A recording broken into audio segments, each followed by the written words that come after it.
श्रुत केवली बलिदम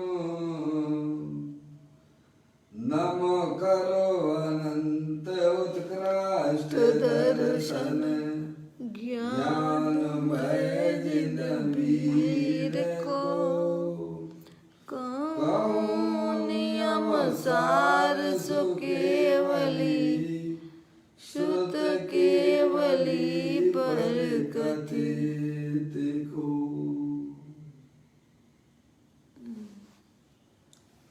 श्री नियम सार जी नामक यह परम आध्यात्मिक ग्रंथ स्वाध्याय हेतु में विराजमान है। आज से 2000 वर्ष पहले इस महान पवित्र ग्रंथ की रचना आचार्य श्री कुंद देव द्वारा इसी पवित्र भूमि पर की गई। इसके टीकाकार पदम प्रमलधारी देव मुनराज हैं। ग्रंथ का नाम नियम सार है। नियम से करने योग्य कार्य अपनी आत्मा में सम्यक दर्शन, सम्यक ज्ञान, सम्यक चारित्र रूपी निर्मल पर्याय, पवित्र पर्याय, मोक्ष मार्ग रूपी पर्याय प्रकट करना, क्योंकि वह स्वयं सुख स्वरूप है और अनंत सुख का कारण भी है। अनादि काल से हमारे आपके आत्मा में पर को अपना जानने वाली, पर को अपना मानने वाली, पर के साथ संबंध रखने वाली ऐसी मूल आदेश रूपी अपवित्र रूप पर्याय प्रकट है, जो स्वयं दुख स्वरूप है और अनंत दुख का कारण भी है। ऐसी मूलादेश रूपी मलिन पर्याय का अपनी आत्मा में से उसका अभाव करना और सम्यक दर्शन ज्ञान चारित्र रूपी निर्मल पर्याय, पवित्र पर्याय, मोक्ष मार्ग रूपी पर्याय को प्रकट करना। ऐसे कार्य की प्राप्ति जनवाणी माता के माध्यम से अपने आत्मा के स्वरूप को पहचानना। अपनी जो आत्म वस्तु है वह परद्रव पर भावों से भिन्न है और अनंत शक्तियों से तीनों काल विद्यमान वस्तु है। ऐसे ज्ञायक प्रभु परमात्मा का माँ जनवाणी माता के द्वारा परिचय करके तत्पश्चात शरीर रागादि ये सब कर्म कृत वस्तुएं हैं, इनका हमारे आत्मा के साथ में किसी प्रकार का कोई संबंध नहीं है। इस प्रकार सम्यक वेद ज्ञान पूर्वक शरीर रागादि का लक्ष्य छोड़ के अंदर जो अखंड ज्ञान ज्योति स्वरूप भगवान आत्मा है, ऐसे ज्ञायक प्रभु परमात्मा का को निज रूप से जानना और उसमें ही एकत्वपना स्थापित करना और अपनी वर्तमान पर्याय का उसमें ही रमण कराना, उसे ही अत्यंत परमात्मा धर्म कहते हैं। देखिएगा उसकी चर्चा आचार्य भगवंतों ने, मुनराजों ने एक एक गाथा, एक एक टीका और कलश के माध्यम से हमें अपने आत्मा के स्वरूप को समझाया है। यहाँ पर नियम सार जी ग्रंथ में चौथा अधिकार चल रहा है, व्यवहार चारित्र अधिकार, जिसमें मुनराजों की 13 प्रकार के चारित्र की चर्चा हमने आपने सबने पढ़ी। अभी यहाँ पर अरिहंत भगवान के स्वरूप की चर्चा चल रही है। 71वें नंबर की गाथा में अरिहंत परमात्मा के स्वरूप का वर्णन आया है। उसके बाद पदम प्रमलधारी देव मुनराज ने जो कलश लिखी है उनको अपन यहाँ पढ़ रहे हैं। 99 नंबर का आज कलश अपन प्रारंभ कर रहे हैं, उसका पाठ कर लेते हैं। सा प्रसिद्ध जिनका मोक्ष अम्बुज पत्रवत जो दीर्घ है, पाप कक्षा के विजेता, काम सेना विजित है। यक्ष जिनके चरण में विज्ञान तत्व सुदक्ष है, बुद्ध जन गुरु निर्वाण दीक्षा, उच्चारक जयवंत है। पदम परमलदायी देव मुनिराज अरिहंत भगवान के स्वरूप का वर्णन करते हुए कहते हैं कि प्रसिद्ध जिनका मोक्ष है नहीं, सप्रसिद्ध जिनका मोक्ष, अम्बुज पत्रवत जो दीर्घ हैं। कैसे हैं वे अरिहंत परमात्मा हैं जिनका जो है मोक्ष प्रसिद्ध है नहीं। और कैसे हैं वे मुनिराज, कैसे भी अरिहंत परमात्मा, तो कहते हैं पद्म पत्र यानी कमल के पत्ते जैसे, कमल के पत्ते, पद्म पत्र यानी कमल के पत्ते जैसे दीर्घ जिनके नेत्र हैं। और कैसे हैं वे अरिहंत परमात्मा, पाप कक्षा, पाप कक्षा यानी भूमिका, श्रेणी, स्थिति, पाप कक्षा को जिन्होंने जीत लिया है। और कैसे है वे अरिहंत परमात्मा, कामदेव के पक्ष का जिन्होंने नाश किया है। कैसे है वे अरिहंत परमात्मा, यक्ष जिनके चरण युगल में नपते हैं। और कैसे है वे भगवान अरिहंत परमात्मा, तत्व विज्ञान से जो दक्ष यानी चतुर हैं। कैसे है वे अरिहंत परमात्मा, बुद्ध जनों को जिन्होंने शिक्षा यानी सीख दी है। और कैसी है वे अरिहंत परमात्मा, निर्वाण दीक्षा का जिन्होंने उच्चारण किया है। वे पदम प्रणव जिन्हें भगवान जयवंत व्रत है। ये मूल में कलश है और इसी कलश के ऊपर पूज्य गुरुदेव श्री ने जो इसकी व्याख्या की है उसको अपन हम यहाँ पर पढ़ते हैं। देखिएगा एक एक का अर्थ जो है पूज्य गुरुदेव श्री ने किया है अरिहंत भगवान के संबंध में।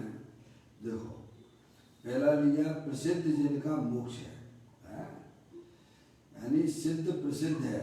पेज नंबर 236 पर है, प्रवचन रतन चिंतामणि, आप अगर देखे हैं उसको खोले हैं, देखिए प्रसिद्ध जिनका मोक्ष है। पहला कहा उन्होंने प्रसिद्ध जिनका मोक्ष है, सिद्ध प्रसिद्ध हैं, ऐसा नहीं आता है। कैसा है? प्रसिद्ध जिनका मोक्ष है, सिद्ध प्रसिद्ध हैं, ऐसा नहीं आता। कैसा आया है? प्रसिद्ध जिनका मोक्ष है। पहले प्रसिद्ध शब्द लिया ना, तो कहते हैं सिद्ध प्रसिद्ध है, ऐसा नहीं आता। ऐसा प्रसिद्ध किया, प्रसिद्ध विशुद्ध सुशुद्ध समूह ऐसा पूजा की जयमाला में आता है। सिद्ध भगवान कैसे हैं? अरिहंत परमात्मा प्रसिद्ध विशुद्ध और सुशुद्ध हैं। कैसे हैं? प्रसिद्ध विशुद्ध और सुसिद्ध समूह ऐसा पूजा की जयमाला में आता है। अर्थात सिद्धों का समूह तो प्रसिद्ध है,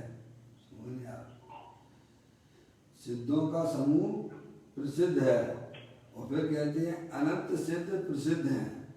इसी प्रकार अरिहंतों का मोक्ष भी प्रसिद्ध है। प्रसिद्ध है यानी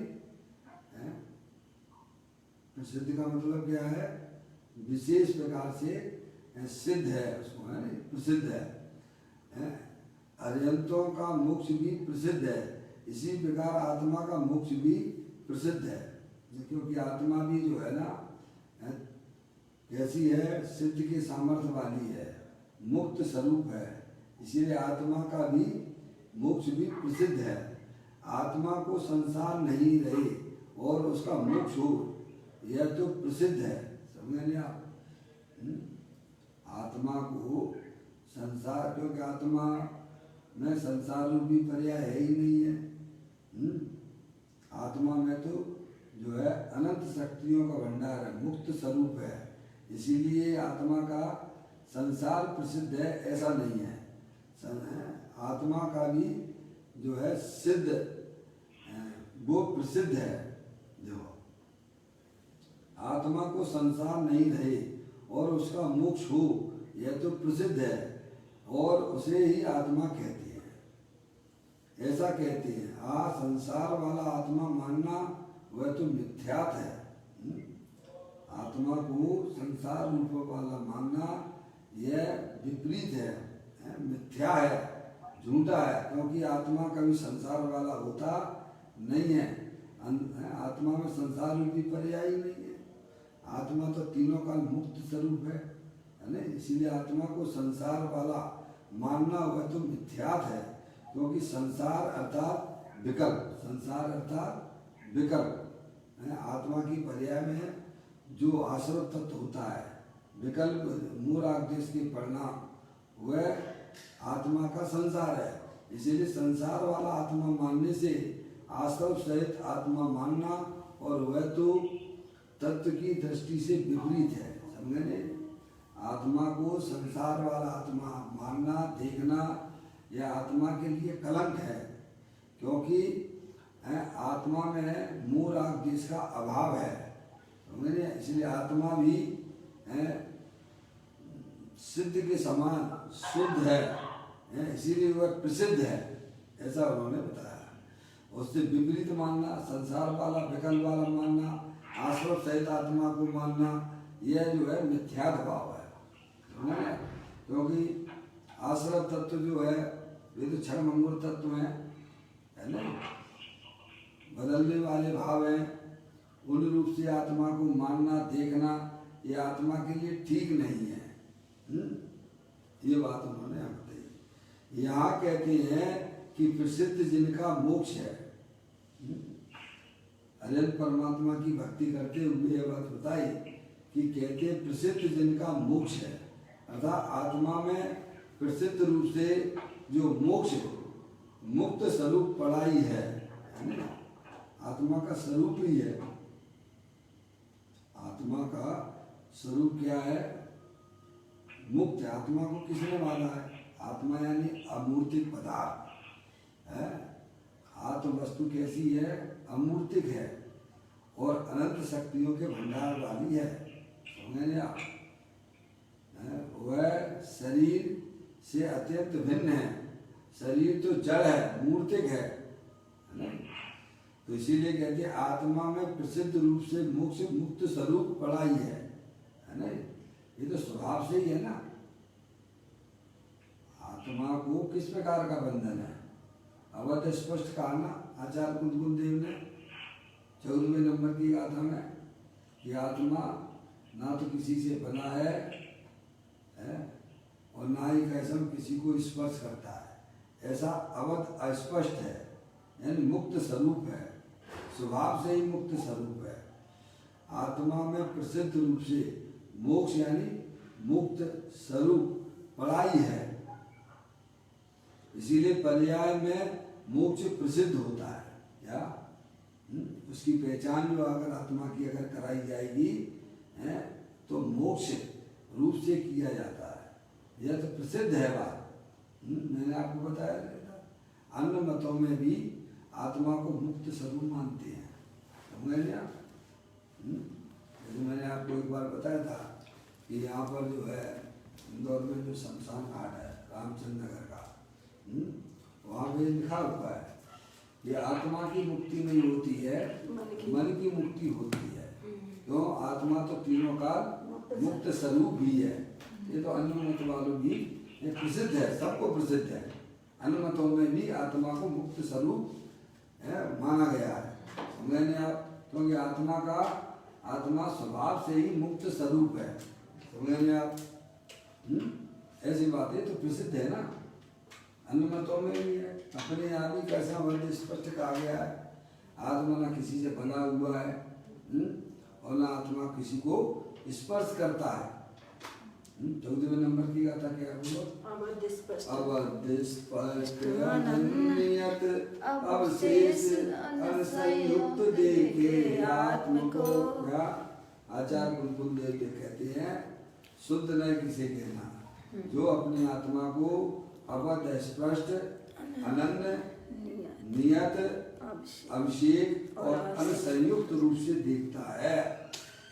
अवध स्पष्ट यानी, अवध स्पष्ट का सीधा अर्थ है जो न कर्मों से अवध यानी बना हुआ नहीं है, और अस्पर्श इधर भी लगा लेना, अवध स्पष्ट हो जाएगा है, जो ना किसी को स्पर्श करता है। आत्मा ने आज तक शरीर को आज तक छुआ नहीं है, भले ही उसके संयोग में अनादि काल से शरीर का संयोग रहा हो, पर आत्मा ने आज तक शरीर को छुआ नहीं है, समझे, स्पर्श नहीं किया है। और ना आत्मा किसी से बना हुआ है, समझे आप, किससे बना हुआ है, सब स्वतंत्र है, समझे आप। तो ये इस प्रकार का बताया। और फिर कहते हैं आत्मा अनन्य है, नाना गतियों में जाने पर भी, नाना गतियों में दिखने पर भी आत्मा अनुरूप कभी नहीं होता है, अनन्य रूप से, समझ गए आप, अनन्य रूप से रहता है, यानी अनन्य नहीं होता है। चार गतियों में नाना प्रकार के शरीर धारण करने पर भी आत्मा अनुरूप नहीं होता है, अनन्य रूप से ही रहता है, समझ गए आप। कैसे भी रागादिक परिणाम हो, उसके लिए आगे का बोल दिया उन्होंने, अनन्य बताया, फिर नियत बताया, तीसरा बोलता है उसमें नियत है, समझ गए नहीं आप, जिसमें जो है एकदम समुद्र जैसी गंभीरता है, समझ गया, जैसे समुद्र अपनी मर्यादा को कभी छोड़ता नहीं है, समझ, कितने भी उसमें ज्वार भाटा आते हों, लेकिन वह अपनी मर्यादा का उल्लंघन नहीं करता है, समुद्र की भांति वह नियत है, स्थित है, समझ गए आप। फिर अगला क्या कहा उन्होंने, अविशेष है, आत्मा में गुण आदि अनंत गुण तो है, पर उसमें भेद नहीं है, समझ गए, दर्शन ज्ञान चारित्र आदि गुण होने पर भी एक गुण वाला नहीं है, अनंत एक गुण अविशेष है, विशेष रहित, अविशेष का मतलब होता है उसमें भेद नहीं है, दर्शन के, ज्ञान के, चारित्र के अवशेष है, समझ गए। फिर पांचवा बोल क्या कहा, असंयुक्त, पांचवा बोल क्या है, असंयुक्त है, यानी रागादिक परिणाम होने पर भी आत्मा उनसे संयुक्त नहीं होता है, असंयुक्त के बोल में आया है बात, क्या आत्मा की पर्याय में भले ही रागादिक परिणाम होते हों, पर वह भगवान आत्मा असंयुक्त है, क्या उन रागादिक परिणाम रूप नहीं होता है। जैसे आत्मा शरीर रूप नहीं होता है, ऐसे ही आत्म वस्तु जो है रागादिक परिणाम रूप से ही नहीं होती है। इसीलिए हे शिष्य तुम उसे जान, क्या कहा उन्होंने, ऐसे आत्मा को जानो। जानने का मतलब क्या है कि पर्याय उसका आश्रय ले, जानने का मतलब क्या है, पूरा शब्द ज्ञान नहीं करना, समझे आप, उसका लाभ लेना, क्या करना, जानने का मतलब क्या है कि पर्याय ऐसी आत्मा का आश्रय ले, वही वास्तव में आत्मा को जानने का मतलब है, समझे आप, समझे आप। तो यहाँ ये बात कही जा रही है कि आत्मा में प्रसिद्ध रूप से मोक्ष यानी मुक्त स्वरूप पढ़ाई है, समझे आप, सब प्रसिद्ध है, सब जितने भी है, जितने भी मत है, नास्तिक मत को छोड़ दीजिए आप, समझिए आप, एक नास्तिक मत है, नास्तिक जो आत्मा की सत्ता को स्वीकार नहीं करता है। अगर हम भी आत्मा की सत्ता को स्वीकार नहीं करते हैं तो हम भी एक प्रकार से नास्तिक ही कहलाएंगे, समझ में आया भैया। कोई संप्रदाय नास्तिक नहीं होती है, समझ आप, आत्मा की सत्ता को स्वीकार नहीं करने वाला जीव वह नास्तिक हो जाता है, समझ आप। सभी धर्मों में आत्मा को मुक्त स्वरूप माना है, समझे आप, क्या कहा, सभी धर्मों में, लेकिन वे मुक्त स्वरूप आत्मा का वर्णन उनके यहाँ जैसा अजन परमात्मा ने किया आया है वैसा उनके मतों में बिल्कुल भी नहीं है, समझे, ना उन्हें द्रव्य का पता, ना उन्हें गुण का पता और ना पर्याय का पता, समझे नहीं आप। जो कि वस्तु जो होती है वह द्रव्य गुण पर्याय स्वरूप होती है, वह तो अनंत परमात्मा के यहाँ पर ही इस प्रकार की व्याख्या उन्होंने साक्षात उस आत्मा को देखा है, सकल द्रव्य के गुण अनंत पर्याय अनंता जाने एक काल प्रकट किए भगवंता, अरिहंत भगवान के ज्ञान में ऐसा कोई भी पदार्थ वस्तु नहीं है जिसे वे जानते नहीं हो। इसीलिए उनकी वाणी में समझ गए आप, उनकी वाणी वीतराग स्वरूप है, राग द्वेष से रहित है। समझे? उसमें यहाँ यथार्थ वर्णन उनका आत्मा का आया है। तो कहते हैं आत्मा में प्रसिद्ध रूप से मोक्ष मुक्त स्वरूप पढ़ाई है। यानी आत्मा पढ़ाई का मतलब क्या, आत्मा है, मुक्त स्वरूप ही है ना? उसको शरीर का बंधन नहीं है, उसको राग का बंधन नहीं है। 236 या आत्म वस्तु जो है उसको ना तो कोई शरीर का बंधन है, शरीर से अत्यंत भिन्न है, अमूर्तिक है ना। क्या आत्म वस्तु कैसी है? अमूर्तिक है, अतीन्द्रिय है और अपने ज्ञान आदि अनंत शक्तियों सहित है। क्योंकि अनादिकाल से हमारा ज्ञान जो है मूर्तिक पदार्थों पर ही काम किया उसने। अभी भी मनुष्य पर्याय मिली तब भी हम किसके बारे में सोचते हैं? अमूर्तिक पदार्थ अपनी आत्मा के बारे में सोचते हो? कभी नहीं सोचते हो। मूर्तिक पदार्थ में ही हमारा ज्ञान यह मनुष्य पर्याय में आकर ही काम कर रहा है। देखिएगा जितने भी आप किसी का शरीर के लक्ष्य लेके ही करते हो हैं, और जो भी दिखाई देता है, दुकान, मकान, रुपया, पैसा, ये सब मूर्तिक है क्या? मूर्तिक है, मूर्तिक है। रुपया, पैसा, दुकान, मकान, स्त्री, पुत्र आदि ये सब मूर्तिक है क्या? मूर्तिक है, मूर्तिक है। तो ज्ञान उसी पे काम करता रहता है। समझ गए आप? अनादिकाल के हमारे ये कुसंस्कार हैं, क्योंकि आत्मा का हमें ज्ञान नहीं है। कभी भी हम अंतर्मुख हुए ही नहीं है। अनादिकाल से मनुष्य पर्याय की ये हालत है तो समझ लीजिएगा जो पूर्व पर्याय छोड़ के आए त्रिंच आदि की हैं, समझ लेंगे आप वहाँ कैसे काम करता हुआ, यही काम करता रहता है। समझ लेंगे आप। तो यहाँ कहते हैं कि आत्म वस्तु जो है वह कैसी है? अमूर्तिक है, अरूपी है और ज्ञान स्वरूप वाली है। क्या इसके लिए तो जो है जिनन देव परमात्मा का साहित्य है भाई साहब, जिनवाणी वही वास्तविक निमित्त होती है। अपने आत्मा को ज्ञान कराने में अगर कोई समर्थ है तो वो अरिहंत परमात्मा की वाणी है। क्योंकि अरिहंत परमात्मा के ज्ञान में ऐसी कोई भी जगत की वस्तु नहीं है जो न जानते होंगे। समझ में आया भैया? इस प्रकार से यहाँ ये कह रहे हैं कि आत्मा प्रसिद्ध रूप से मोक्ष यानी मुक्त स्वरूप पढ़ाई है। पढ़ाई है का मतलब ये है मुक्त स्वरूप ही है, उसके गर्भ में ही पड़ा हुआ है। मुक्त स्वरूप जो है उसके गर्भ में पड़ा हुआ है और इसीलिए पर्याय में मोक्ष प्रसिद्ध होता है। समझे नहीं आप? इसीलिए पर्याय में जो चीज अंदर पड़ी हुई है वो ही बाहर निकलेगी। भगवान की पर्याय, सिद्ध भगवान की पर्याय पूर्ण रूप से मुक्त रूप से प्राप्त है। अभी हमारी जो पर्याय है वह अज्ञानता के कारण से, आत्मा को ना जानने के कारण से मोह राग द्वेष के बंधनों में झगड़ गई है। हाँ समझ गए आप भैया? लेकिन हमें जब सम्यक वेद ज्ञान हो जाता है तो फिर जो दूध का दूध और पानी का पानी समझ में आ जाता है। समझ में आया भैया? इसीलिए सत्य साहित्य जिनेन्द्र देव परमात्मा का जो हमारे आत्म कल्याण में निमित्त हुआ करता है उसका हमें निरंतर सेवन करते रहना चाहिए।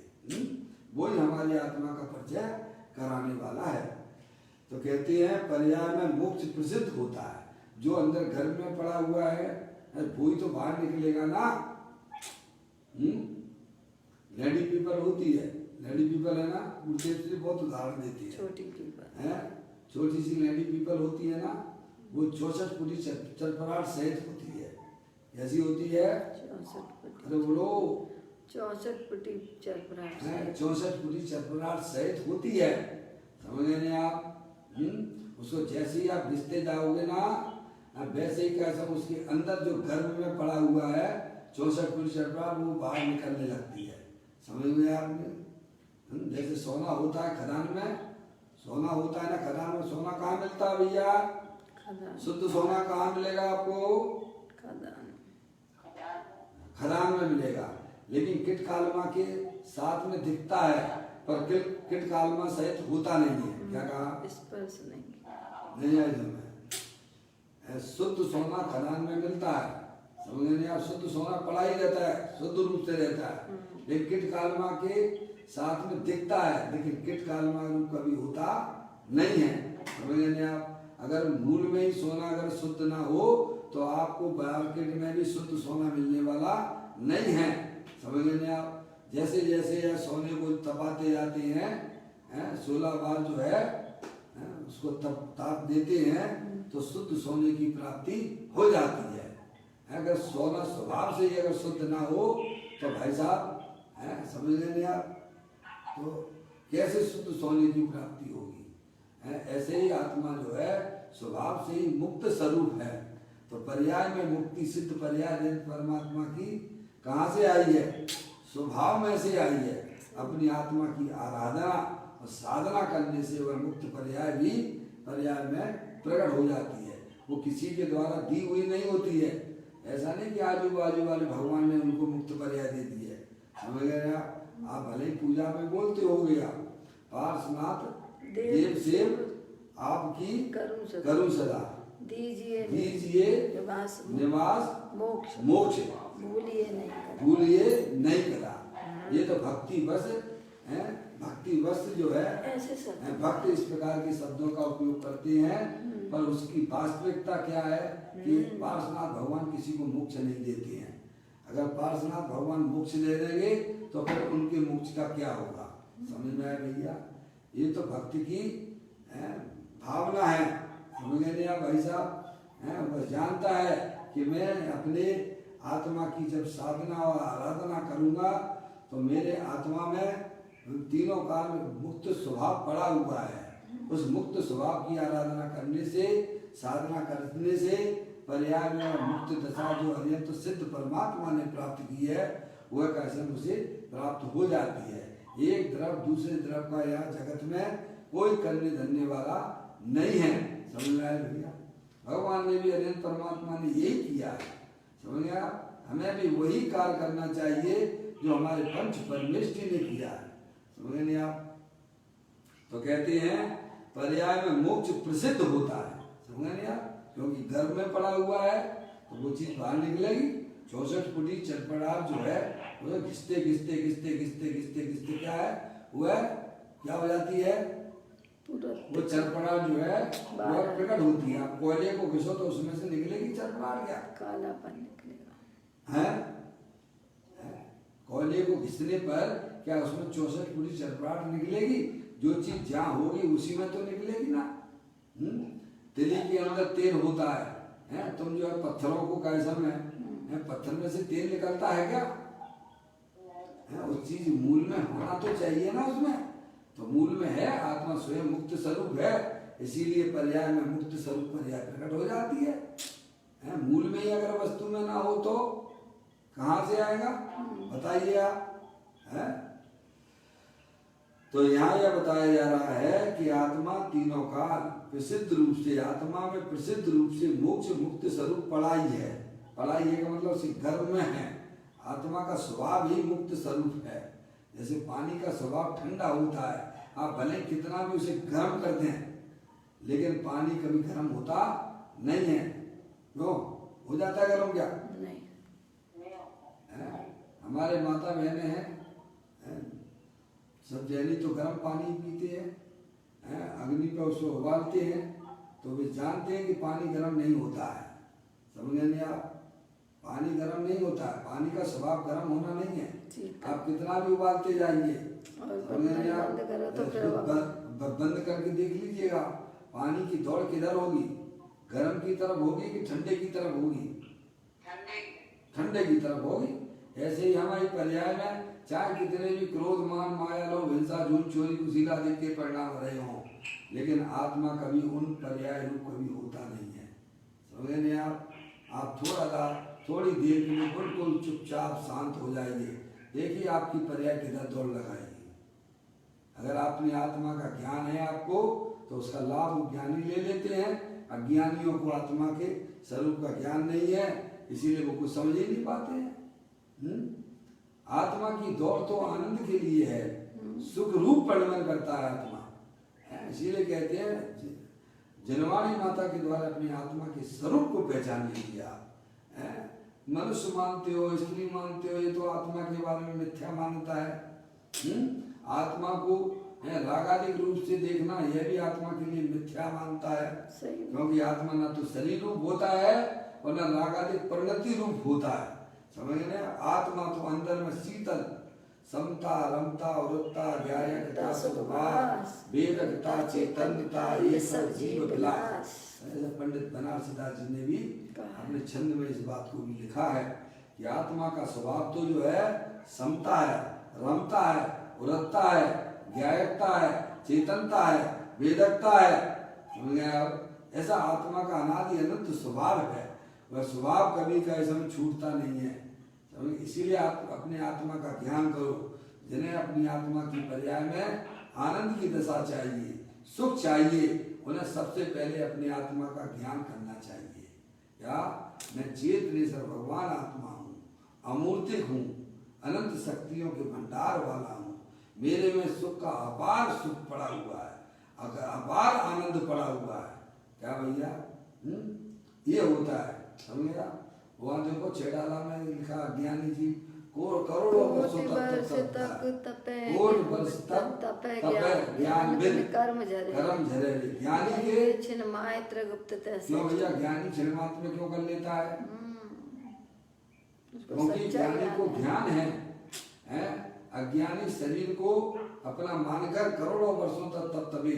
समझेगा? करोड़ों तो कहेगा, तो बताया अनंत कल तक भी अगर नहीं करता रहे तो भी वह उतनी निर्जरा नहीं कर सकता है। और ज्ञानी क्षण मात्र में कर लेता है। क्यों कर लेता है भाई साहब? ऐसी क्या बात है? क्योंकि उसके ज्ञान की पर्याय में सम्यक वेद ज्ञान की उत्पत्ति हुई है।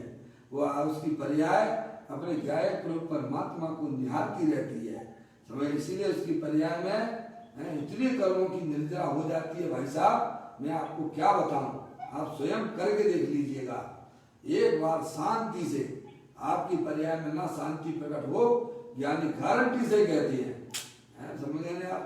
एकदम एकांत जो है जन क्रियाओं के पीछे पागल मत होना। समझ गए आप भैया? मनुष्य पर्याय मिली है तो विवेक जागृत रखना। समझ गए? तो सब शरीर की क्रिया भले आप पूजा में बोलते हो, मानते बिल्कुल भी नहीं हो। जड़ चेतन की परिणति प्रभु सब अपने में होती है, पर मानते बिल्कुल भी नहीं हो। साहब मैंने कितनी पूजाएं की यार, हमारा मान्यता वही पड़ी हुई है कि आज मैंने 2 पूजाएं कर ली, 3 पूजाएं कर ली। क्या कितनी मालाएं जब आज मैंने 4 मालाएं जब ली हैं। तुमने कुछ नहीं किया वहां पर। तुम तो एक जानने देखने वाले पदार्थ थे और जानने देखने वाले ही रहते हो।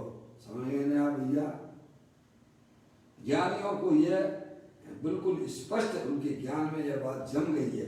समझे आप कि मैं शरीर का करने धरने वाला नहीं हूँ, ये रागादिक परिणतियों का भी मैं करने धरने वाला नहीं हूँ। मैं तो चेतनेश्वर भगवान आत्मा हूँ, अनादि अनंत एक रूप रहने वाला हूँ। ऐसा ज्ञानी की पर्याय में ज्ञान स्वभाव भगवान आत्मा की दृष्टि होने पर वह कर्मों की इतनी निर्जरा करता रहता है, इतनी निर्जरा करता रहता है भाई साहब, आत्मा के आनंद को लूटता रहता है। सही बात है। तो यहाँ यह बताया जा रहा है, ये तो प्रसिद्ध है। क्या प्रसिद्ध है? कि आत्मा में प्रसिद्ध रूप से मोक्ष है, आत्मा मुक्त स्वरूप ही है। ये तो सभी धर्म वाले आत्मा को मुक्त स्वरूप ही मानते हैं। समझ गए आप? लेकिन उनके ग्रंथों में जैसा अनंत परमात्मा ने मुक्त स्वरूप का वर्णन किया है वैसा उनके ग्रंथों में बिल्कुल नहीं मिलता है। समझ गए आप? ना तो उसमें द्रव्य की चर्चा है, ना उस द्रव्य के अंदर रहने वाले अनंत गुणों की चर्चा है, और ना उनकी पर्याय की भी कोई उन्हें खबर है। समझ में आया भैया? तो कहते हैं आत्मा में प्रसिद्ध रूप से मोक्ष मुक्त स्वरूप पढ़ाई है, इसीलिए पर्याय में मोक्ष प्रसिद्ध होता है। समझ नहीं आप? ये बात यहाँ से इन बोल के माध्यम से निकल रही है कि प्रसिद्ध जिनका मोक्ष है। क्या बात आई? बोल कौन सा चल रहा? अरे भगवान को जो है कैसे है? प्रसिद्ध जिनका मोक्ष है, आत्मा मुक्त स्वरूप है, इसीलिए उसमें जो चीज है वही अनंत परमात्मा को प्राप्ति हुई है, इसीलिए वो प्रसिद्ध है। वह कोई विशेषता अथवा नवीनता नहीं है। समझ गए आप? कोई नई बात कही जा रही है ऐसा नहीं है। समझ गए आप? ये तो जगत प्रसिद्ध है कि आत्मा मुक्त स्वरूप है। क्या भाई? कोई नई बात हो रही हो ऐसा कुछ भी नहीं है, क्योंकि वस्तु का स्वरूप ही ऐसा है। समझ गए आप? देखो, कारण और काल दोनों एक रूप ही हैं?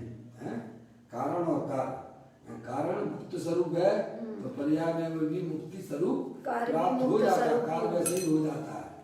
पानी में अगर शीतलता ना हो, ठंडकता ना हो, तो पानी कभी भी आपको, गर्म पानी आपने कर दिया है, कभी भी आपको शीतलता प्राप्त होने वाली नहीं है।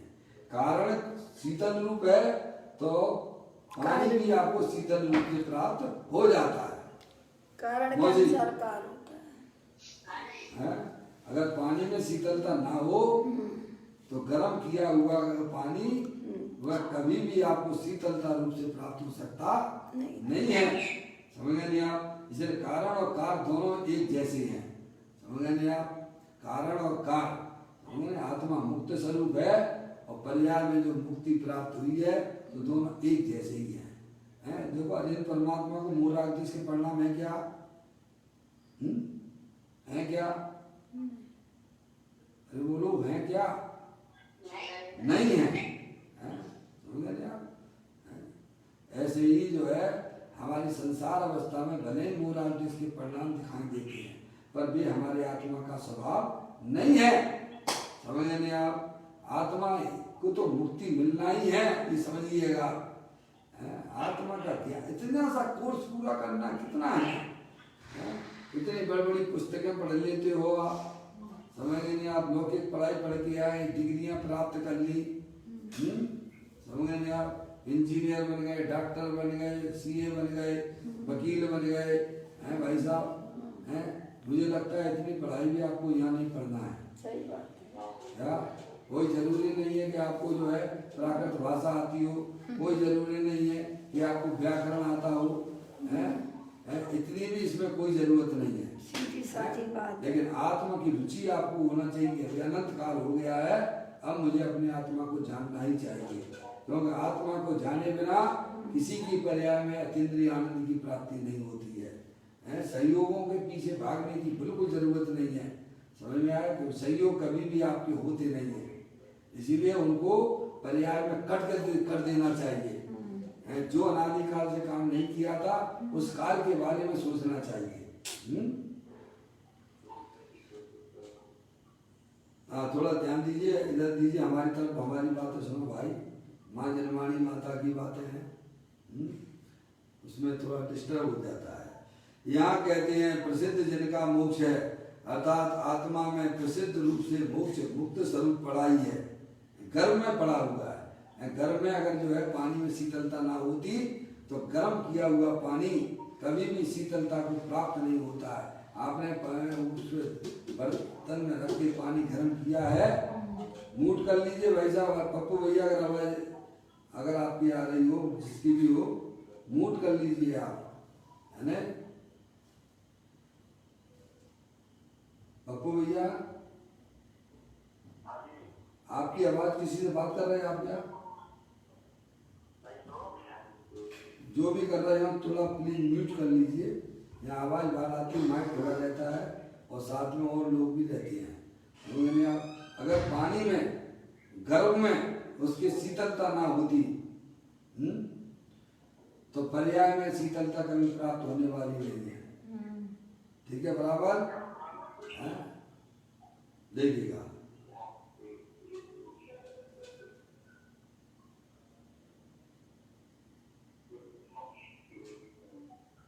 बेटो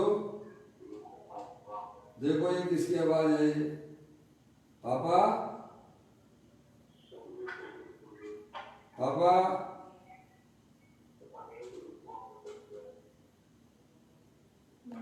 बेटो को बोला, इसको जरा काट दो, आवाज आती है ना बाहर। बेटे को बुला, इसको काट दो, इसको समझ में आया भैया? बहुत सुंदर बातें चल रही है। आवाज नहीं आ रही तो कौन बोल रहा है, मुझे ये समझ नहीं आ रही है।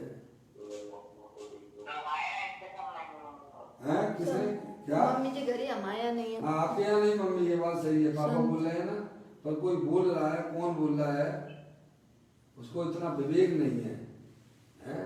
सुबह सुबह भी 5 बजे भी कैसे में शांति के बेटे इस प्रकार का डिस्टर्ब करोगे तो फिर हम बात नहीं कर पाएंगे, या हम फोन नहीं लगा पाएंगे। समझ में आया भैया? आप लोग अब इतने लोग हैं, उसमें इसको ये समझ में नहीं आ रही है, समझना चाहिए ना बेटे। ये काट दो इसका फोन को, लो ये जिसका भी है फोन काट दो उसका, ठीक है? इधर ध्यान ही नहीं है ना, क्या ऐसा में ध्यान होता तो बोलता ना। जिसका भी आगे नहीं लगाना है, अगर सावधानी नहीं है उपयोग में तो सबका उपयोग डिस्टर्ब होता है। कौन का है मुझे बता देना, काट दो पहले,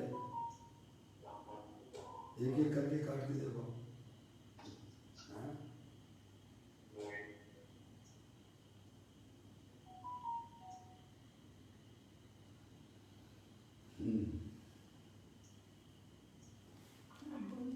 कौन बता बेटे? हैं? हाँ चलो आगे नहीं बोला, दिखाओ, छोड़ दीजिए, देखिएगा अब दोबारा सबको लगाना पड़ रहा है, डिस्टर्ब हो जाता है। बात ये चल रही थी, अगर कोई भी वस्तु हो, है जैसे मिश्री है, मिश्री स्वभाव से ही मीठी है, अगर मिश्री अगर मीठी ना होती तो आपका दूध में डालने पर भी मीठा दूध नहीं कहलाता।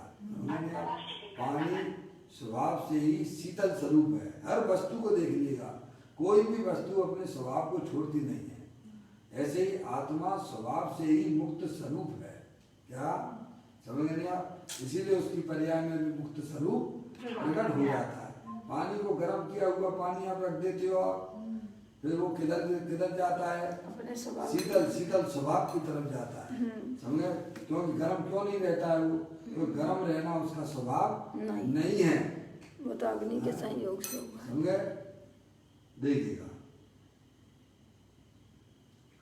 बात चलती है कि आत्मा में प्रसिद्ध रूप से, प्रसिद्ध शब्द दिया ना, आत्मा में प्रसिद्ध रूप से मोक्ष यानी मुक्त स्वरूप पढ़ाई है। क्या है? आत्मा में मुक्त, आत्मा का स्वभाव ही है मुक्त स्वरूप है, और इसीलिए पर्याय में मोक्ष प्रसिद्ध होता है। अभी आवाज आ रही सबको बराबर अच्छी? अब कोई डिस्टर्ब नहीं होगा, अरे एक और रह गया, कौन सा? चलो ठीक है। क्या कहते हैं? आत्मा में प्रसिद्ध रूप से मोक्ष मुक्त स्वरूप, लो इंदिरा आंटी का काटना नहीं पहले उसको, 10-1 मिनट बेकार हो जाते हैं ना। तो कहते हैं कि जो है आत्मा में प्रसिद्ध रूप से मोक्ष है, मोक्ष यानी मुक्त स्वरूप, अमूर्तिक है ना आत्मा, ज्ञान आदि अनंत शक्तियों से भरपूर है, समझे आप? तो कहते हैं आत्मा में प्रसिद्ध रूप से मोक्ष मुक्त स्वरूप पढ़ाई है, उसके गर्भ में ही पढ़ा हुआ है, और इसीलिए पर्याय में मोक्ष प्रसिद्ध होता है। प्रसिद्ध होता है, मोक्ष की प्राप्ति पर्याय में हो जाती है। जैसे पानी स्वभाव से ही शीतल स्वभावी है, इसीलिए उसको आपको शीतल पानी भी भले ही गर्म करते ही हैं, माता बहन पीने का पानी गर्म करते हैं, उन्हें विश्वास है कि पानी कभी गर्म होता नहीं है। बोलो, बिना विश्वास के करते हैं गर्म क्या? विश्वास है क्या नहीं है? विश्वास रहता है कि पानी को हम कितना भी उबाल लें, वो पानी पीने का गर्म करते हैं ना, वो अपनी मर्यादा के हिसाब से करते हैं, समझे ना? उन्हें मालूम है कि पानी कभी भी गर्म होता नहीं है, समझ लेंगे आप? वो तो अपने जो है चरणान योग की व्यवस्था के आधार से उस पानी को प्राशुक करते हैं, जिससे उसमें जीवों की उत्पत्ति ना हो गए, समझ लेंगे आप? पर उन्हें ये मालूम पड़ जाए कि पानी तो भाई साहब गर्म ही हो रहेगा, तो कोई पानी को गर्म करेगा क्या? नहीं करेगा, क्योंकि पीने का पानी जो आप कर रहे हो, आपको विश्वास है कि पानी कभी गर्म होता नहीं है, तो गर्म हुआ पानी भी आपको शीतलता रूप से प्राप्त हो जाता है, क्योंकि वह उसका स्वभाव ही है। ऐसे ही आत्म जो वस्तु है वह तीनों काल मुक्त स्वरूप है, शरीर रागादिक से भी मुक्त है। क्या शरीर रागादिक को कभी ग्रहण करती नहीं है, भले ही संसार अवस्था में शरीर दिखता हो, रागादिक परिणतियां दिखती हो, पर उस समय भी उस आत्मा ने शरीर रागादिक को ग्रहण किया नहीं है। समझ गए आप? ऐसा मुक्त, ये तो प्रसिद्ध बातें हैं, समझ गए आप? इसमें कोई छुपा छुपी वाली कोई बातें ही नहीं है। तो इसीलिए कहा है आत्मा में प्रसिद्ध रूप से मोक्ष मुक्त स्वरूप पड़ा ही है, और इसीलिए पर्याय में मोक्ष प्रसिद्ध होता है। क्या पर्याय में उसकी प्राप्ति हो जाती है। जो शुद्ध जाने आत्म को वह शुद्धता को प्राप्त हो, जो मुक्त जाने आत्म को वह पर्याय में भी मुक्तता की प्राप्ति हो जाती है। पर अज्ञानी जीवों को कहाँ पता, बताओ कि आत्मा वर्तमान में मेरा आत्मा शुद्ध है? समझ नहीं आप? वे किसको देखते हैं? वे शरीर को देखते हैं। वे किसको देखते हैं? रागादिक परिणामों को देखते हैं कि अभी हमारा आत्मा शुद्ध कहाँ है? अरे भाई साहब, आत्मा तो तीनों काल शुद्ध है, उसमें कभी अशुद्धता हुई नहीं है। अगर अशुद्धता हो जाए तो आत्मा का खात्मा हो जाएगा। क्या हो जाएगा भाई साहब? एक द्रव दूसरे द्रव के अंदर अगर घुस जाएगा तो क्या होगा? सारी विश्व सब विश्व की व्यवस्था गड़बड़ा जाएगी। समझ में आया भैया? हैं? छह द्रव स्वतंत्र हैं, अपने में रह के अपना परिणमन करते हैं। समझ में आया भैया? ऐसी विश्व की व्यवस्था है, एक द्रव दूसरे द्रव को ग्रहण ही नहीं करता है। यहाँ ये शरीर भी अनंत पुद्गल परमाणुओं का पिंड है। क्या है? शरीर जो है अनंत पुद्गल परमाणुओं का पिंड है, मूर्तिक है। मूर्तिक को मूर्तिक द्रव को भी ग्रहण नहीं करता है, तो अमूर्तिक को कैसे कर? मूर्तिक को कैसे ग्रहण कर लेगा? थोड़ा विचार तो करो। भाई साहब, धर्म किसे कहते हैं? सच्ची समझ पर्याय में हो जाना, इसी का नाम वास्तविक धर्म है। क्या भाई साहब? कहते हैं आत्मा में प्रसिद्ध रूप से जो मोक्ष मुक्त स्वरूप पढ़ाई है, इसीलिए पर्याय में मोक्ष प्रसिद्ध होता है। और वह कोई विशेषता और अथवा नवीनता नहीं है। समझ? इसमें क्या प्रसिद्ध बात है? अरे बताओ ना, अगर दूध में घी ना होता तो आपको घी मिलता है, प्रसिद्ध बात है कि नहीं? ये बोलो भाई साहब। सही बात है, ये तो प्रसिद्ध बात है ना पापा। है, जो चीज अगर उसमें नहीं है तो वो कैसे मिलेगी आपको? बताइए आप जो है शक्कर में नमक की कल्पना करने लग जाओ तो क्या नमक मिलने वाला है क्या? जो जिसमें होता है उसमें से वो ही निकलता है। ये बात बिल्कुल प्रसिद्ध है। ये कह रहे हैं क्या आत्मा मुक्त स्वरूप है, इसीलिए पर्याय में भी उसे मुक्ति मिलती है। जो चीज जिसमें नहीं होती है उसमें आप कितना भी प्रयत्न करो, वह कभी भी आपको वह चीज प्राप्त होने वाली नहीं है, क्योंकि उसमें है ही नहीं है ना। इसीलिए जगत प्रसिद्ध बात है। क्या कहा भाई साहब? ऐसी बात है। आत्मा में प्रसिद्ध रूप से मोक्ष मुक्त स्वरूप पढ़ाई है, इसीलिए पर्याय में मोक्ष प्रसिद्ध होता है। यह कोई विशेषता अथवा नवीनता नहीं है। क्या भाई साहब? ये कोई नई बातें नहीं है। समझे? तो अनादि अनंत बातें हैं। ये अनादि की बात समझे ना, कोई नवीन बात हमें नवीन इसीलिए लग रही है क्योंकि हमने कभी जाना ही नहीं है। ये तो अनादि अनंत प्रसिद्ध बातें हैं, जिसमें जो होता है उसमें वो ही निकलता है। चाहे किसी भी आप बच्चे से जाके पूछ लो, भाई साहब क्या है? गन्ने के अंदर शक्कर है तो शक्कर ही मिलेगी, कभी आपको खारापन नहीं मिलेगा, नमक नहीं मिलेगा उसमें। है दूध में जो है घी है, कभी उसमें से तेल नहीं निकलेगा। क्या कहा? ये तो सब जगत में प्रसिद्ध है। अब आपको ज्ञान नहीं था, ऐसा में इसीलिए लगता है नई बात है, तो इसमें नवीनता बिल्कुल भी नहीं है। क्या इस जगत प्रसिद्ध बात है, ये कहा उन्होंने। यह कोई विशेषता अथवा नवीनता नहीं है कि पर्याय है, सिद्ध पर्याय प्रकट हुई है। समझ गए आप? तो मुक्त स्वरूप है, सिद्ध पर्याय स्वरूप था पहले से स्वभाव में ही है। समझ गए नहीं आप? आत्मा स्वभाव से ही भगवान है, मुक्त स्वरूप हैं? उसके गर्भ में भगवान पड़ा हुआ है।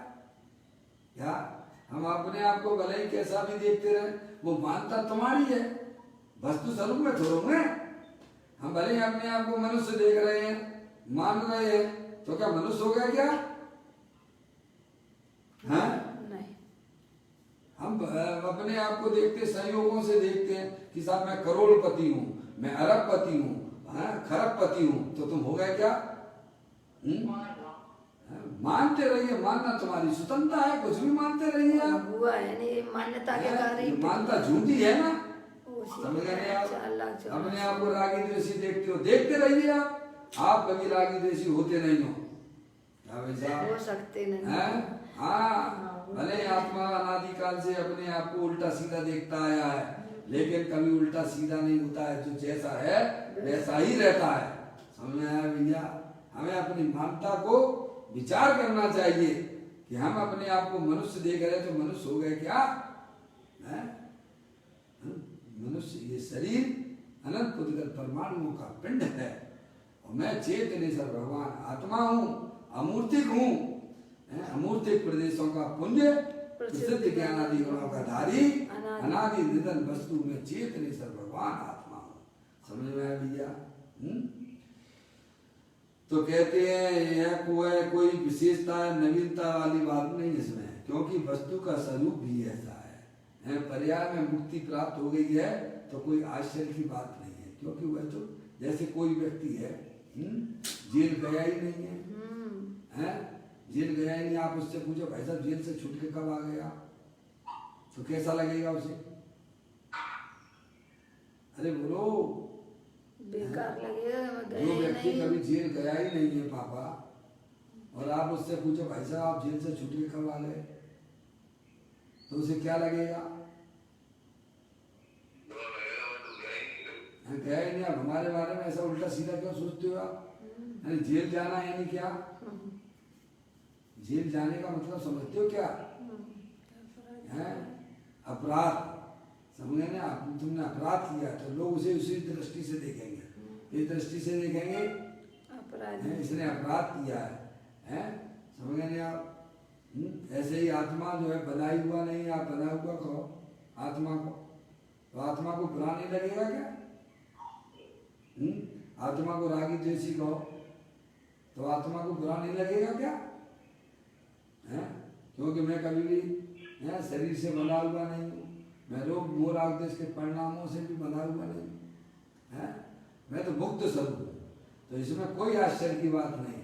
आत्मा की पर्याय में मुक्ति प्राप्त हो जाना ये कोई विशेषता और विशेष बात नहीं है, क्योंकि वह तो आत्मा का स्वभाव ही है। समझेंगे आप? कोई विशेषता या नवीनता नहीं है, क्योंकि अब जब पानी है गर्म है भाई, जब ठंडा हो गया तो इसमें क्या विशेषता? तो ठंडा तो था ही स्वभाव, समझेंगे आप? उसमें क्या विशेषता हो गई है? क्योंकि वस्तु का स्वरूप भी ऐसा है। समझेंगे आप? देखो कारण और कार्य दोनों एक रूप ही है। समझेंगे आप? कारण भी मुक्त स्वरूप है और पर्याय भी मुक्त स्वरूप से रहती है, शुद्ध ही है। यही नियम सार में कलश 72 में, कलश 72 में श्री पदम ब्रह्मधारी देव ने कहा है ना कि कारण और कार्य दोनों शुद्ध ही हैं। समझ में आया भैया? कारण और कार्य दोनों शुद्ध हैं। क्योंकि कारण शुद्ध नहीं होगा तो फिर कार्य शुद्ध कैसे प्रकट होगा? तो मूल में कारण शुद्ध होना चाहिए ना, और कारण शुद्ध है। मूल में अगर वस्तु शुद्ध ना हो तो पर्याय में शुद्धता आएगी कहाँ से? प्रश्न ये है? तो पंच परमेष्टि भी आपके नहीं बनेंगे। जिनकी आप आराधना करते हो, जिन्हें आप पूजा करते हो, अगर आत्मा को शुद्ध नहीं मानोगे तो आप पंच परमेष्टि भी आप नहीं मान सकते हो, क्योंकि वे पंच परमेष्टि निर्मल पर्याय का नाम पंच परमेष्टि है। क्या भाई साहब? क्या पंच परमेष्टि किसे कहना? निर्मल पर्याय जिनके पास में है। अरिहंत सिद्धाचार पाठक साधु परमेष्टिपन सब ये आत्मा की अवस्थाएं आत्मा ही है स्वयं। का विचार पंच परमेष्टि जो है देखा इसमें पर्याय में शुद्धता उन्होंने प्रकट की है, तो प्रकट की है तो गर्भ में होना चाहिए ना। मूल में ही अगर आत्मा शुद्ध ना होवे तो पर्याय में भी वह शुद्ध पर्याय प्राप्त होने वाली नहीं है। मूल में ही अगर पानी शीतल ना होवे तो पर्याय में भी आपको शीतल पानी मिलने वाला बिल्कुल भी नहीं है, हैं? तो यहाँ तो कहते हैं कारण और कार्य दोनों एक रूपी है। ऐसे 72 नंबर की कलश में पदम प्रबंधाई देव मुनराज ने भी यही चर्चा की है, शुद्ध ही है। यही नियम सार कलश 72 में श्री पदम प्रबंधारी देव ने कहा है ना, कारण और कार्य दोनों ही शुद्ध हैं। समझे? शुद्ध हैं। शुद्ध है का अर्थ क्या? यही कि त्रिकाली स्वरूप कारण तो शुद्ध है ही। देखिएगा अभी हमारे पास में पर्याय अशुद्ध है क्योंकि हम अपनी आत्मा को जानते नहीं है, हमारी पर्याय आत्मा का आश्रय नहीं ले रही है, इसीलिए पर्याय में मूल आदेश के परिणाम है। ये बात सत्य है क्या भाई साहब? जब आप अपने आत्मा का सच्चा ज्ञान और श्रद्धान करोगे हैं भाई साहब, तब उस द्रव्य में जो शुद्धता भरी हुई है वो पर्याय में व्यक्त हो जाती है। मैंने आपको कितनी बार कहा है, देखिए आप आपके डाइनिंग टेबल पर शक्कर रखी हुई है, आपको उसका स्वाद कब आएगा? जब चखोगे, अनुभव करोगे, खाओगे, सेवन करोगे तो। शक्कर तो मीठी है, शक्कर मिठास से भरपूर है, लेकिन आपको मीठे का स्वाद कब आएगा भैया? जब सेवन करोगे तो। पापा खाएंगे तभी आएगा ना। ऐसे ही आत्मा तो तीनों काल अतीन्द्रिय आनंद स्वरूप है। क्या है? ये तो ज्ञान हुआ, पर आपकी पर्याय में अतीन्द्रिय आनंद कब मिलेगा?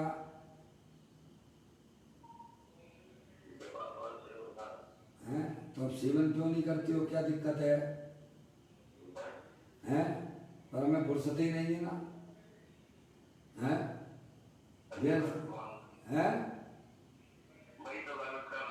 वो गलत कर रहे तो अब इसे सही करना है। मनुष्य पर्याय सही करने के लिए होती है, समझ में आप? निज को निज पर को पर जान, फिर दुख का लेस निजान। उसमें जो भी है रागाधिक परिणतियों को अपने आत्मा में नहीं मिलाना। वे बाहरी बार है, बाहरी बार बाहर कुछ कोई कुछ करता है, आपको क्या तकलीफ? आप अपने घर में रहते हो ना पापा, है?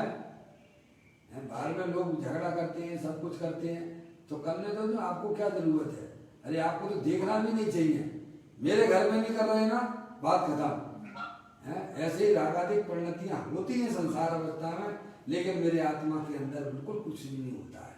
समझ में आया भैया? ऐसा मैं चेत निकल भगवान आत्मा हूँ। समझ में आया?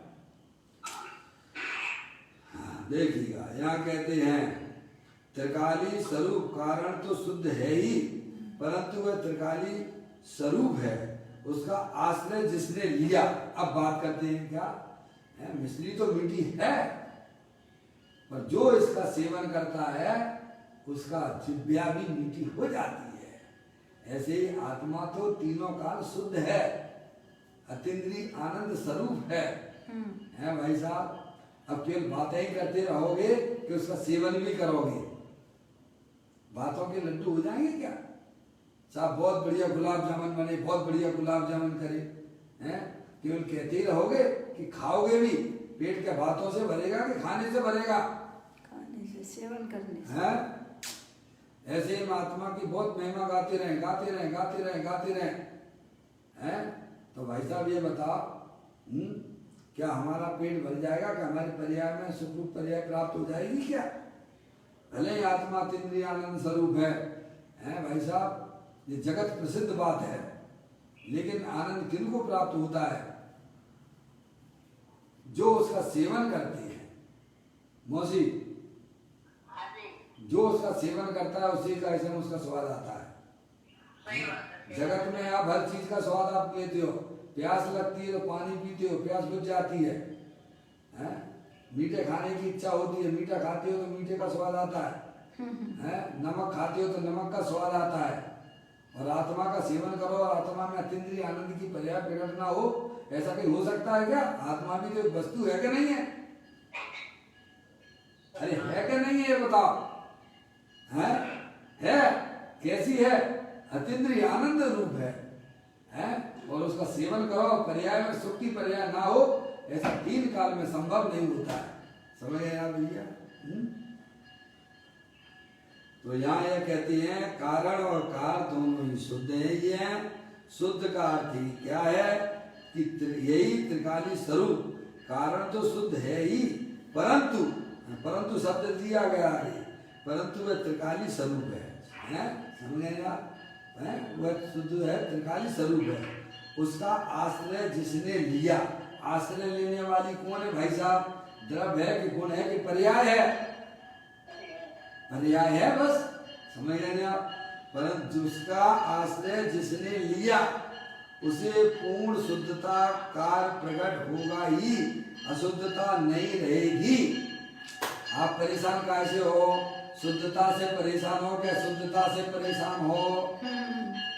शुद्धता को न जानने में शुद्धता से परेशान है, क्योंकि हमें शुद्धता का ज्ञान नहीं है पहले, और अशुद्धता से परेशान हो। परेशान यानी रागादिक परिणतियों से परेशान हो। समझ में आया भैया? तो वह रागादिक परिणति कैसे दूर हो जाती है? सच्चे ज्ञान से दूर हो जाती है। समझ में आया? समीचीन ज्ञान जिसकी पर्याय में हो गया है, सम्यक विज्ञान जिसकी पर्याय में हो गया है, अब वह का समय अपने आत्मा का सेवन करता है। समझ में आप? तो वो अशुद्धता भी टल जाती है। देखो पंडित टोडरमल जी साहब ने 7वें अधिकार के अंदर मम्मी 7वां अधिकार, मैंने पहले भी 2-3 बार बोला आपको, शुद्धता 2 प्रकार की होती है। शुद्धता 2 प्रकार की बताई है निश्चयवासी के प्रकरण में। समझ गया? पंडित टोडरमल जी से आप कहते, तुम जानते हो शुद्धता? शुद्धता 2 प्रकार की होती है। एक द्रव्य अपेक्षा शुद्धपना होता है और एक पर्याय अपेक्षा शुद्धपना होता है। क्या होता है? 2 प्रकार की शुद्धता होती है। द्रव्य अपेक्षा शुद्धपना किसे कहना होती? पर द्रव्य से भिन्न और अपने भावों से अभिन्न। क्या कहा? पर द्रव्य से भिन्न, द्रव्य की अपेक्षा की शुद्धता बताइए उन्होंने।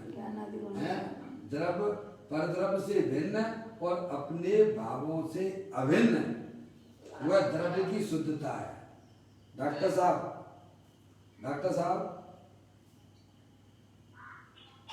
अशोक भैया,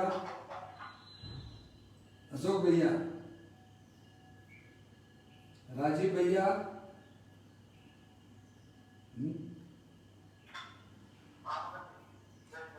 जय भैया। शुद्धता 2 प्रकार की होती है, ध्यान रखिएगा। एक द्रव्य अपेक्षा शुद्धपना होता है और एक पर्याय अपेक्षा शुद्धपना होता है। ऐसा पंडित टोडरमल जी साहब ने मोक्ष मार्ग प्रकाशक के 7वें अधिकार में निश्चयवासी के प्रकरण में लिया है बात। समझे आप? तो कहते द्रव्य अपेक्षा शुद्धपना और पर्याय अपेक्षा शुद्धपना। तो द्रव्य अपेक्षा शुद्धपना क्या है? पर द्रव्य से भिन्न और अपने भावों से अभिन्न। मौसी, तो अपने भावों से अभिन्न में क्या लेना मौसी? बहुत सुंदर बात है, ये बात आना चाहिए। हमें तो अपने भावों से तो निरंतर ही चलता रहता है कि मोर आग देश के परिणाम, मोर आग देश के परिणाम। ये कोई आत्मा के भाव है क्या? फिर जब भी भावों की बात चलती है तो हम तुरंत हमारा ज्ञान उसी को पकड़ लेता है। किसको पकड़ता है? वो गलत है। अपने भावों से अभिन्न का मतलब अपने गुणों से अभिन्न है। जैसे आपसे पूछा जाए सोने का क्या भाव है आजकल, राजीव भैया? सोने का भाव क्या चल रहा है आजकल?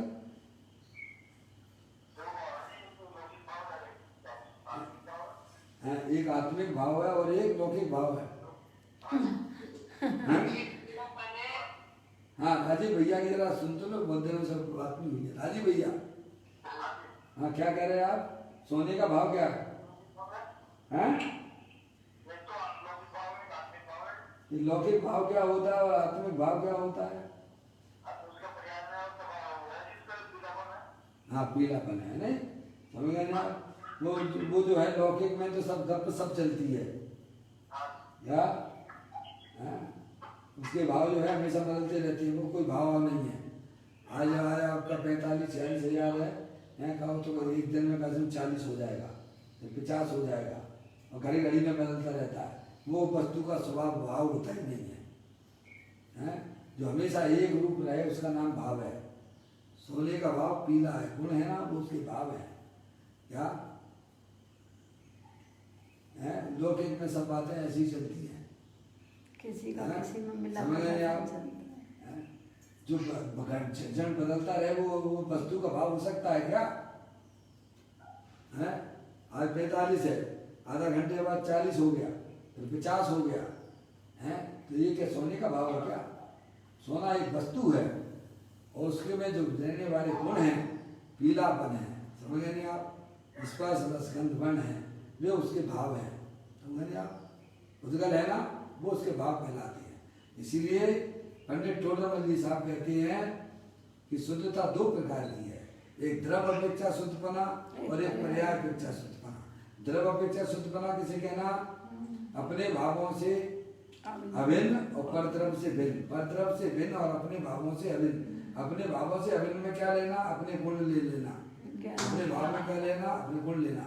और परद्रव में क्या लेना? परद्रव में परद्रव है, आत्मा को छोड़कर जितने भी हैं, शरीर है, राग आदि है, वे सब क्या है? वे सब परद्रव है मौसी। तो ये द्रव अपेक्षा शुद्धपना, ये तीनों काल एक रूप रहती है, ठीक है कि नहीं? ये टंकोत कीड़ की भांति शुद्ध है। अब पर्याय अपेक्षा शुद्धपना क्या है?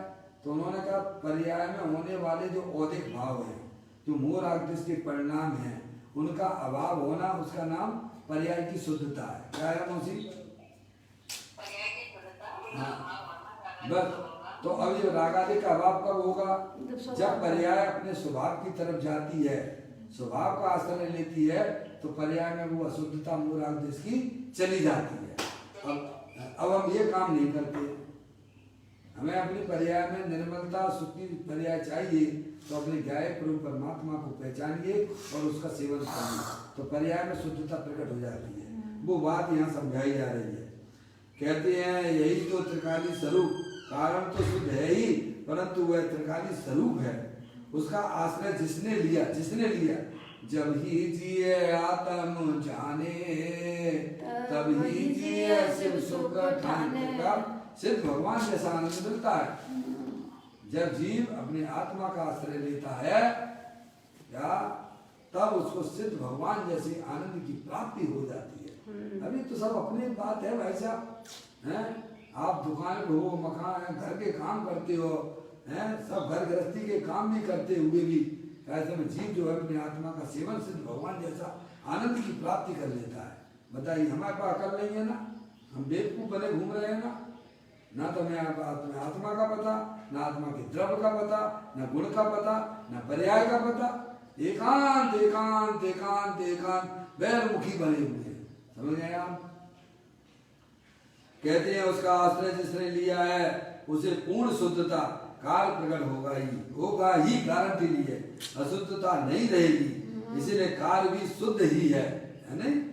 ऐसा सूक्ष्म है क्योंकि ये आत्म वस्तु जो है ना अमूर्तिक है। कैसी है? सूक्ष्म क्यों कहा है? क्योंकि वो हमारे अनादिकाल से इंद्रियजनित ज्ञान रहा है ना, हमने कभी भी अपने पर्याय में इस प्रकार का कार्य नहीं किया है ना, है? इसीलिए हमारे लिए सूक्ष्म हो जाती है। समझ गए आप भैया? और आप इसमें अपने उपयोग को लगाओगे तो वह आपके लिए फिर स्थूल हो जाएगा। क्या हो जाएगा? जो क्रिकेटर का उदाहरण देते हैं, क्रिकेट का उदाहरण देखिएगा, बैट्समैन खड़ा होता है बॉल मारने के लिए, स्टार्टिंग में बॉल नहीं बॉल रहती है, बड़े और तेज बॉलर को लगा देती है, स्पीड वाले बॉलर को, जिससे वो जल्दी आउट हो जाए। तो धीरे धीरे जो रहता है खिलाड़ी रहता है तो पहले संभलता है, क्या पिच पे आके टुक टुक करेगा धीरे धीरे, और जैसे ही अब जो संभल गया ना, अब उसे बॉल फुटबॉल जैसी दिखने लगती है। क्या दिखती है? प्रारंभ में वो जो है बॉल उसे जो है बहुत छोटी सी दिखती थी, और जैसे ही वह पिच पे जमा रहा ना तो उसे बॉल नहीं दिखती है, अब उसे फुटबॉल दिखती है। ऐसे ही हम अपने आत्मा का बारंबार अभ्यास करेंगे तो हमें भी वह आत्मा फुटबॉल जैसा दिखने लगेगा, समझ गया, स्थूल हो जाएगा हमारे लिए। यहाँ कहती है, लेकिन ये बात बहुत सूक्ष्म है, क्योंकि अनादिकाल से हमारी वर्तमान ज्ञान की पर्याय मूर्तिक पदार्थ पे काम कर रही थी, इसीलिए हमें ये बातें हमारे लिए थोड़ा कठिन सी लगती हैं। लेकिन आप अपने उपयोग को जब इन बातों में लगाओगे तो वो आपके लिए खेल खिलौना हो जाएगा। आत्मा क्या हो जाएगा भाई साहब? ऐसी बात है, ऐसा सूक्ष्म है। ये बाहर में यात्रा आदि कराए हैं इसीलिए धर्म हो गया है, ऐसा नहीं है, समझ गए नहीं आप? यहाँ कहते हैं कि आत्मा प्रति समय यात्रा करने वाला और शुद्ध रूप परिणमित होने वाला है। समझ, इतनी सुंदर चर्चा है भाई साहब, समय हो गई है, कल इसकी चर्चा मैं थोड़ा सा और पढ़ लेता हूँ, फिर एक नए बोल के ऊपर अपन पढ़ेंगे। प्रसिद्ध जिनका मोक्ष है, इसका आशय यह है कि शुद्ध स्वरूप परमानंद में आत्मा ही विद्यमानता जहाँ दृष्टि में आई, ज्ञान में आया है, दृष्टि में आई, वह स्वयं प्रसिद्ध मोक्ष स्वरूप है, ऐसा आत्मा प्रतीत होने लगता है। ऐसी प्रतीति में आया, वहाँ पर्याय में प्रसिद्ध मोक्ष होगा ही होगा, ऐसा आत्मा को संसार की गंध भी नहीं रहेगी, ऐसा कहते हैं।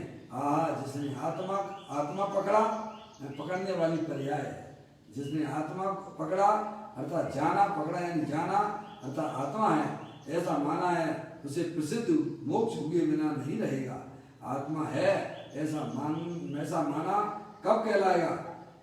तब जबकि आत्मा परिपूर्ण भगवान है, ऐसा सम्यक दर्शन द्वारा माने तब आत्मा है, तब है कहलाएगा, है ऐसा माना कहलाता है। और उसका प्रसिद्ध मोक्ष होने वाला ही है, उसे कोई भगवान से पूछना नहीं पड़ता। क्या है? आपको जो है दुख की पर्याय हो रही है तो किसी भगवान से पूछना पड़ेगी क्या? आपको वेदन में नहीं आती दुख की पर्याय कि भगवान हमें दुख है कि नहीं है? क्यों भगवान से पूछना पड़ता है क्या? जैसे दुख की पर्याय भगवान से पूछना नहीं पड़ती, हमें स्वयं वेदन में आती है, ऐसे जो आत्मा का सेवन करने वाले जीव होते हैं उन्हें किसी भगवान से पूछना नहीं पड़ेगा कि भगवान हमारी पर्याय में सुख है कि नहीं है। समझ में आया भैया? आत्मा का सेवन जो करते हैं उनकी पर्याय में भाई साहब अतीन्द्रिय आनंद की प्राप्ति होती ही होती है, इसे किसी दूसरे से पूछने की जरूरत नहीं है।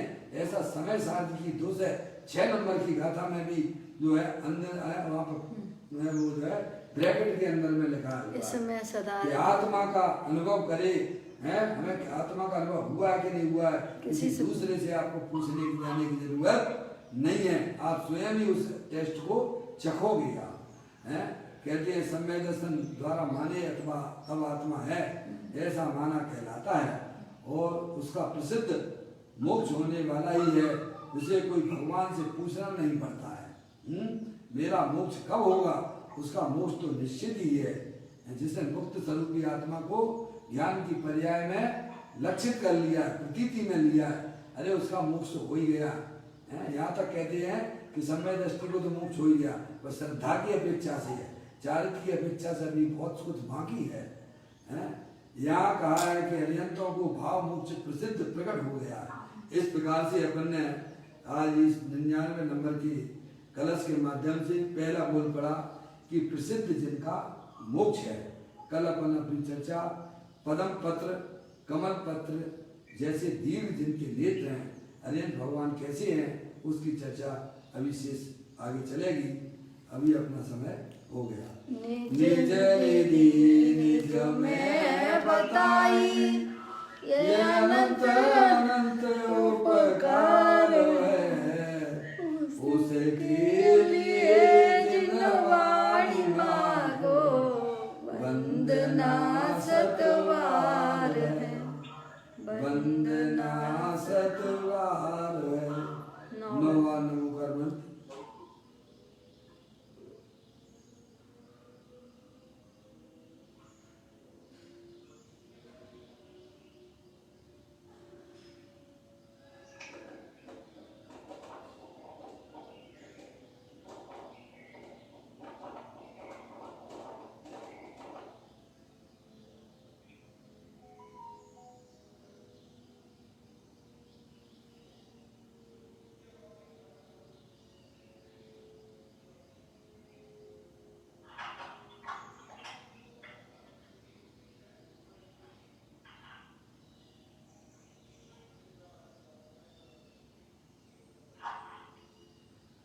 बोलो द्वादशांग दिनवाणी माता की जय। महाजैन धर्म की